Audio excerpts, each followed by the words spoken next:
Coming up on EIV News at 6, more sexual harassment allegations about presidential candidate Herman Cain. Find out who's speaking out now. Plus, coming up, we'll tell you about a library with no due dates or late fees. Now, from Emerson's leading news team, with the latest in world news and our nation's top stories, EIV News at 6. hello and welcome to EIV News at 6. I'm Joy Powers. And I'm Kelsey Barrett. We'll begin tonight with the verdict of the Michael Jackson trial. Conrad Murray was found responsible for the death of pop icon Michael Jackson. The physician was convicted of involuntary manslaughter on Monday. Jurors found Murray prescribed Jackson with a powerful anesthetic that ultimately caused his death. Murray's sentencing trial will be on November 29th. He could face up to 4 years in jail. Herman Cain is now facing more sexual harassment allegations. Sharon Balick is now the fourth woman to claim she was sexually harassed by Cain. Balick alleged the former Godfather Pizza CEO harassed her while working at the National Restaurant Association in the 90s. The GOP candidate is strongly denying all of the accusations made against him. He says the incidents, quote, simply didn't happen. In other news, a victory for President Obama in the ongoing healthcare debate. A U.S. Court of Appeals ruled Obama's healthcare law is constitutional. Judge Lawrence Silberman supported the law, saying, quote, the right to be free from federal regulations is not absolute and yields to the imperative that Congress be free to forge national solutions to national problems, no matter how local or seemingly passive their individual origins, end quote. The Supreme Court may decide to review the law later this week. And the controversy continues for the Penn State football program. Former defensive coach Jerry Sandusky is being accused of sexually abusing 8 boys between 1994 and 2009. 2 of his colleagues resigned following claims that they were aware of the allegations and failed to contact the police. The Pennsylvania Attorney General says these officials may face additional charges. Amidst the controversy, head coach Joe Paterno announced he will retire at the end of this season after 46 years. Tuesday, a federal judge ruled Bank of America must distribute $410 million back to many of its customers who were charged every time they overdrew their accounts. The ruling is controversial. However, the bank only has to pay back a minimum of 9% of what they took from each customer. Meanwhile, they will still make a profit despite the lawsuit. In all, Bank of America ranked in over $4.5 billion of the overdraft fees. In other news, a new poll shows most Americans believe the country is headed in the wrong direction. But the majority of people do not blame President Obama. Despite the criticism, Obama is ahead in early election polls. He leads Republican candidate Mitt Romney by 3%. 60% of those polled believe the president inherited his current problems from the former President George W. Bush. As the Occupy movement approaches its second month, protesters here in Boston are still going strong. News at 6 reporter Mark Liverman found a place to give occupiers knowledge in Dewey Square. This is the Occupy Boston Library. It is one of the first libraries at any Occupy movement in the country. Kristen Parker is a voluntary librarian at the movement. Kristen says even though they have a checkout system, the library has no late fees. Library's been here for a little over 2 weeks, it's almost 3 weeks now, but really kind of gotten underway with the help of John's incredible tent, which is a very sturdy camp, which was really necessary for the books. The library includes over 500 donated books. The books are sorted by genre. Alex Ingerman is a demonstrator at the Occupy movement. The day John got here and started, really working on this, I was actually tremendously excited. I love the fact that he owned a bookshop and that he was willing to close it and bring a third of his own materials and set up here. John Ford is the founder of the Occupy Boston Library. He says some of his inspiration comes from the death of his father. When he passed away about a year and a half ago, while doing carpentry for a multi-millionaire, it just certain truths which I've always understood just rang stark. The truths John speaks about are those that human beings can use public space and multiple forms of communication to convey their message. John says he set up a library out of a feeling he got that the movement was doing something to change society, even in just a small way. From Dewey Square in Boston, Mark Liverman.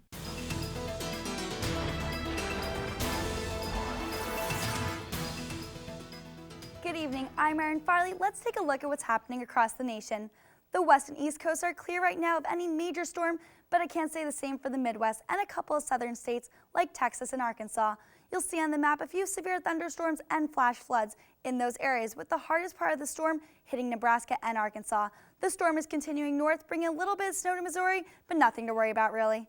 Now let's look at what's happening in your area. Is it fall or spring? With the weather we've been having for the past couple of days, I can't decide. Current temperatures in Boston, 57 degrees with a clear sky.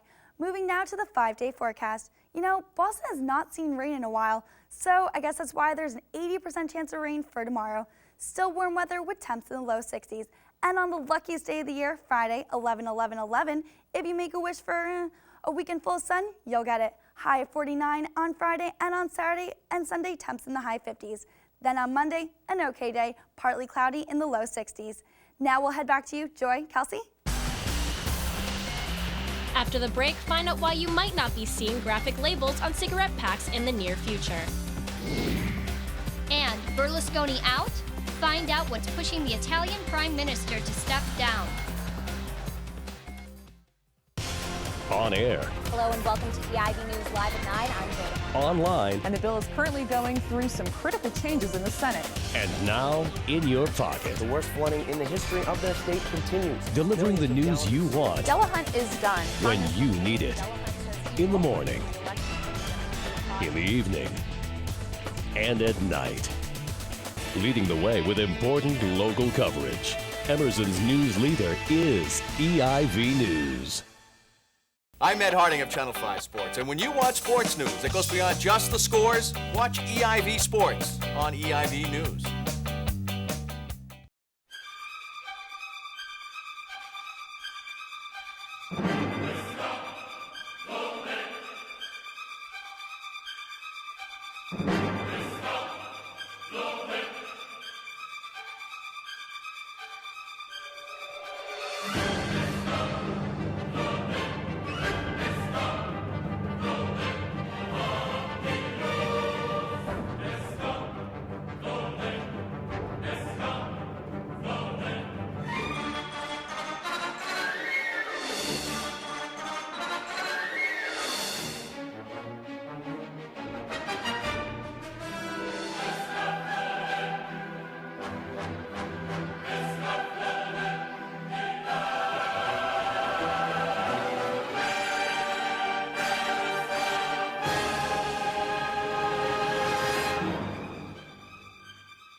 Hi, I'm John Stewart, and you're watching EIV. So turn down the Zeppelin, put down the bong, and pay attention.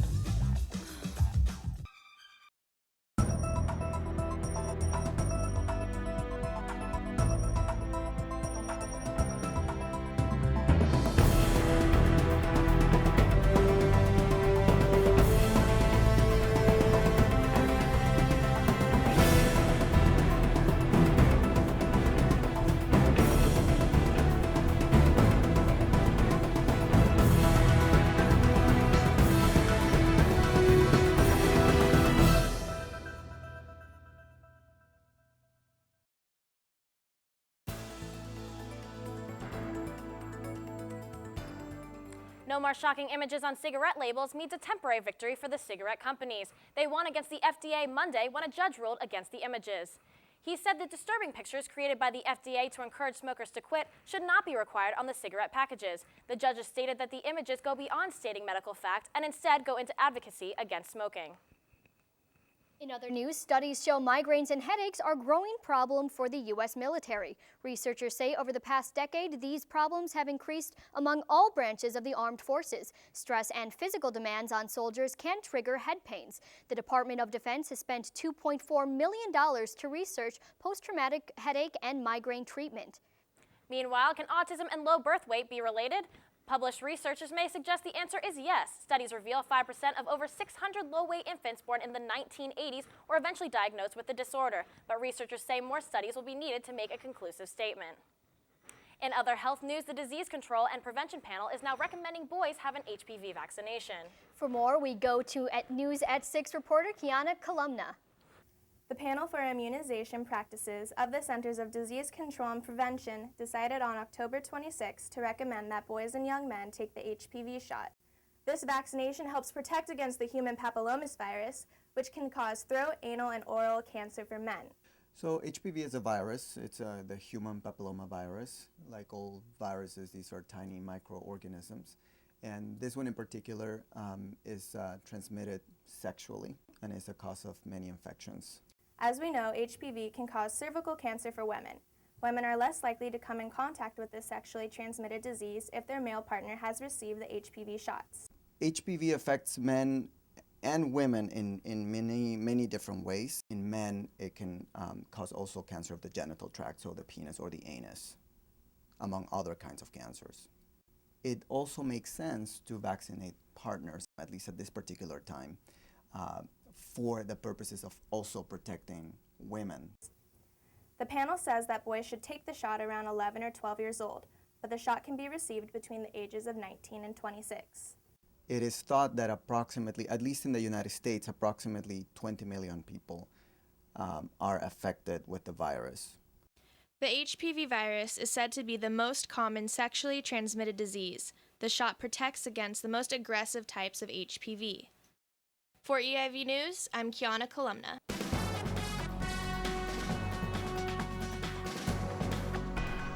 As the debt crisis deepens, Europe is continuing to wait for fiscal order. The Greek and Italian government is struggling to make financial reforms to keep the Eurozone intact. The process has been marred by calls of resignation for Italian Prime Minister Silvio Berlusconi and the organization of the transitional government in Greece. Investors say the reforms will have a great impact on world markets. Meanwhile, Berlusconi has officially announced he will resign after it was revealed he no longer has a majority within the Italian parliament.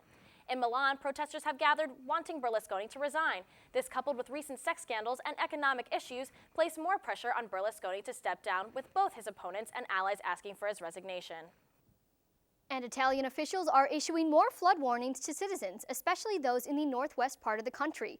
This is due to the large number of storms and downpours over the past 2 weeks. The rain has raised Italy's largest river by 13 feet. The floods also shut down schools and caused home evacuations. So far, 7 people have been killed by the storms. Meanwhile, as the protests in Syria continue, the death toll has topped 3,500 people. These protests against Bashar al-Assad's government first began in March. The United Nations blames the high death toll on the government's violent treatment of protesters. Syria had agreed last week to pull troops off the streets, but dozens of people have been killed since. Now, as we head into November, it's a bit of a confusing time to be a New England sports fan. This week, the Bruins were riding a 3-game winning streak, while the Patriots were trying to avoid a 2-game losing streak. For more on this, we head over to Ian Steele. That's right, Kelsey. Streaks were beginning and ending all over the place in Boston sports, but tradition was on the line as both the Patriots and the Bruins took on their New York counterparts. Strange times in Boston sports continue, and we'll take you first to Gillette Stadium in Foxborough, where the New York Giants took on the New England Patriots. Here, Brady is back to pass. He's intercepted here by former Boston College linebacker Matthias Kiwanuka. This will be the first turnover of 3 for Brady on the day. The 10-3 lead into the fourth quarter. Patriots getting the ball to Aaron Hernandez for a sneaky little TD there later in the fourth with 3 minutes to go. 13-10. Eli Manning finds Mario Manningham in the end zone. It's 17-13 Giants with under 2 minutes to go. Brady is fighting for a comeback win, much like his last home game. He gets a touchdown there, and Eli Manning finds Jake Ballard to win this game 24-20 for the Giants. Let's move now to the TD Garden, where the Bruins took on the New York Islanders. Nathan Horton will return to his last year's form. Ty Gay and David Krejci gives this to Horton for the wrist shot and the score. Same score later in the first, and Brad Marchand leaves this puck here for Tris Bergeron. He gives it to Tyler Seguin. It's 3-1 Bruins. That's Sagan's 4th goal in 2 games. End of the first period, same score. The Islanders looking to get momentum. John Tavares says, here, to have this, Grabner. Michael Grabner with the goal there, and same score. Milan Lucic forces Steve Stajos turnover. It's to Nathan Horton for another goal. Lucic knocks over the net. You won't need that anymore. Bruins 6, Islanders 2. And the Patriots have released defensive tackle Albert Haynesworth on Tuesday. Haynesworth was acquired in a trade from Washington for a 5th-round draft pick. He was used mostly for his pass rushing ability and tallied 3 tackles and 0 sacks in his time with the Patriots. To fill his roster spot, the Patriots activated wide receiver Tyquan Underwood from their practice squad to add depth to their kick returning game. Haynesworth has since been claimed by the Tampa Bay Buccaneers. Now let's head back to the desk. Joy and Kelsey. Thanks, Ian. That's all we have for you tonight, but don't forget we're online at EIV TV and EIVnews.com. Thanks for watching and have a great night. This has been a presentation of EIV News and Emerson Independent Video. For more, visit us online at EIVnews.com.